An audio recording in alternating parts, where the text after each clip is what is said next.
Thank you for visiting my channel, Thinking Like a Virtuous Woman, where I inspire women to think like the woman in Proverbs 31, spiritually, financially, and also relationally. So today we're going to be thinking like the virtuous woman financially. How? Because we know by reading Proverbs 31 that she was good with her money. So if this is your first time visiting my channel, I do videos that help women grow spiritually in their relationship with God. I help women grow financially, whether it's budgeting, credit, multiple streams of income, and also relationally. One thing I always do before I make videos like this is just give a disclaimer that I am not a financial expert. I'm not a financial guru.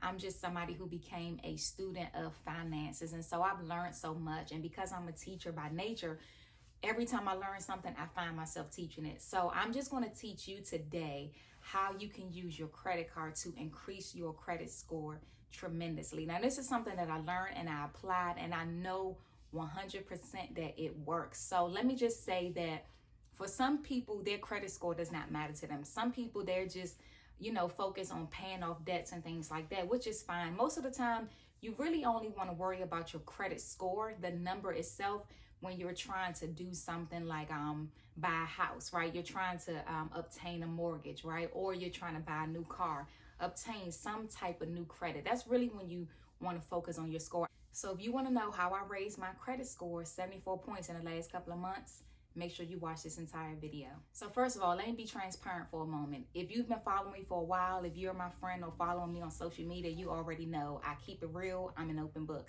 So back in April, I actually missed a credit card payment, and which is very big for me because I never miss my payments. And I missed the payment. Well, let me just tell you how I missed the payment real quick. So basically, my bills are on auto pay, and I did a video about that a while back about the benefits of putting your bills on auto pay. So I put my bills on auto pay, and my credit card payment was one of those bills. Now I ended up changing banks, and the pandemic hit. It was so much going on. I completely forgot to make sure that I set up my credit card auto pay.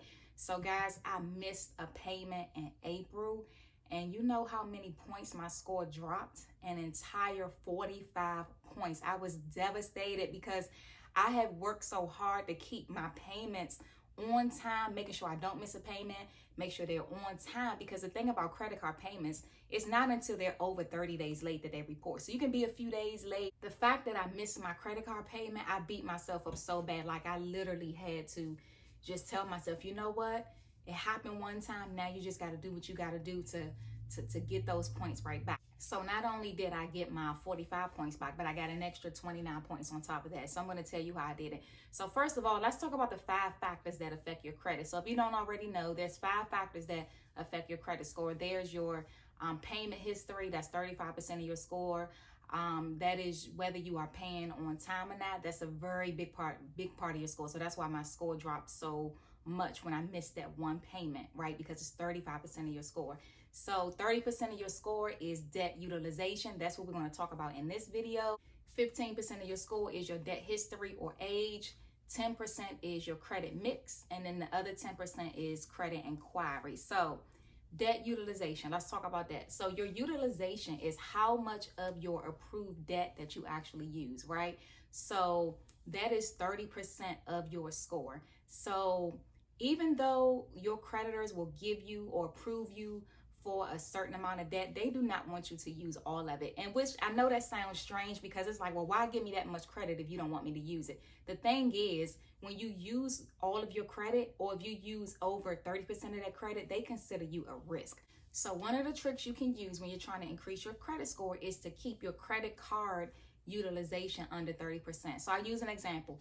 $500 is going to be our magic number here because I am not good with math. With $500, I've already did the math quite a few times, so I can easily throw some numbers out there. So $500, that'll be our magic number today, right? So let's say you have a credit card that is $500, right? So the credit bureau, they do not want to see you using more than 30% of that $500. So let me just go back. So 30% of your credit score is your debt utilization, right? That's 30% of your credit score, okay? Your debt utilization is the amount of credit that you use. And credit bureaus do not want you to use more than 30% of that credit. So if you have a credit card limit of $500, they do not want to see you use more than $150 of that $500. Now, I know, again, it sounds weird, right? If your limit is $500 and you have used 490, oh, you are really looking like a risk, because that means that you have used 90% of your credit. If you've used $250, you look like a risk because you've used 50% of your credit.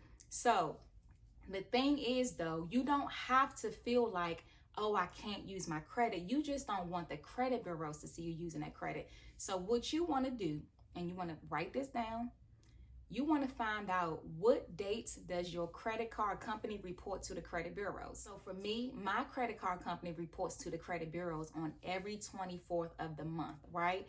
So if I have a $500 credit card limit, I can spend that entire $500. I could max it out if I want to. Not that I'm going to, and not that I suggest you to do that. But if you happen to do that, as long as you pay it down to at least $150 before it reports on the 24th, you are good. But I am telling you, that is how I was able to get my score to jump up 74 points after taking a loss when I missed that credit card payment. I'm telling you. Again, if you use your credit card, it's $500. You have maxed it out, or maybe you have used way over the 30%. As long as you pay that amount down to $150 or less before it reports to the credit bureau, you will be good. You will see your score start to rise, because they just don't want to see it. You can spend all you want. You just don't want them to know that you're spending all you want.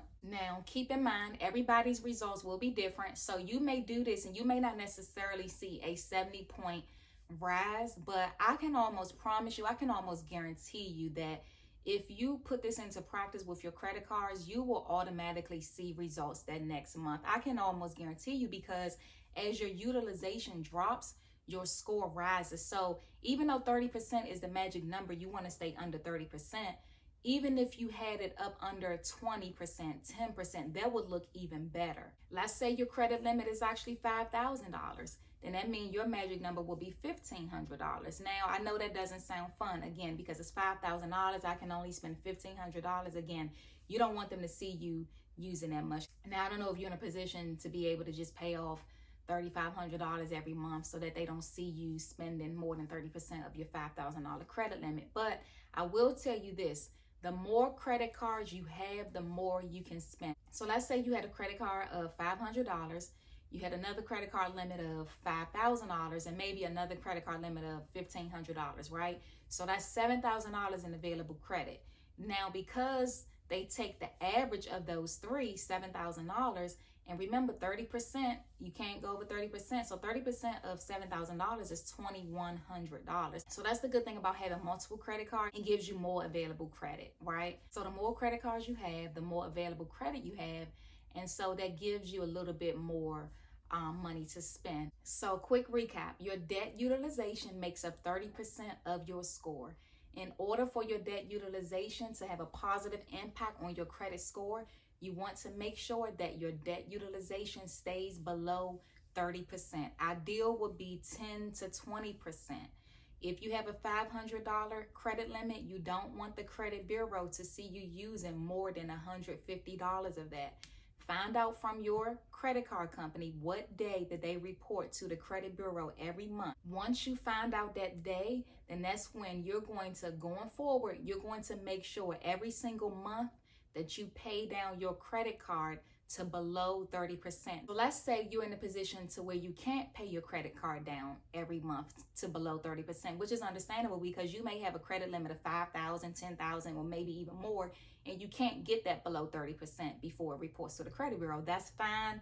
Trust me, I understand. What you want to do is at least be paying it down. You want that utilization to be dropping every single month. And as your utilization gets lower, you'll see your credit score slowly start to rise. So like I said, you may not be able to get it below 30% right away, but at least you can drop it from, let's say you're at 80% now.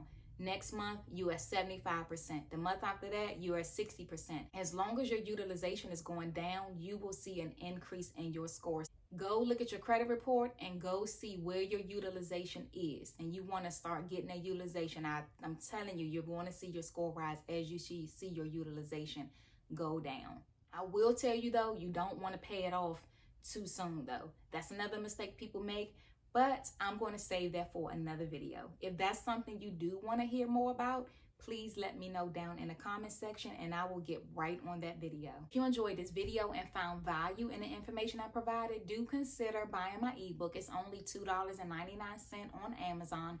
It's currently on pre-order, so I will leave that link below in the description box. Please like this video and share it with someone who you know can benefit from it. Also, subscribe to my channel if you are interested in learning more about thinking like the virtuous woman, spiritually, financially, and relationally. Thank you so much for visiting my channel. Be blessed.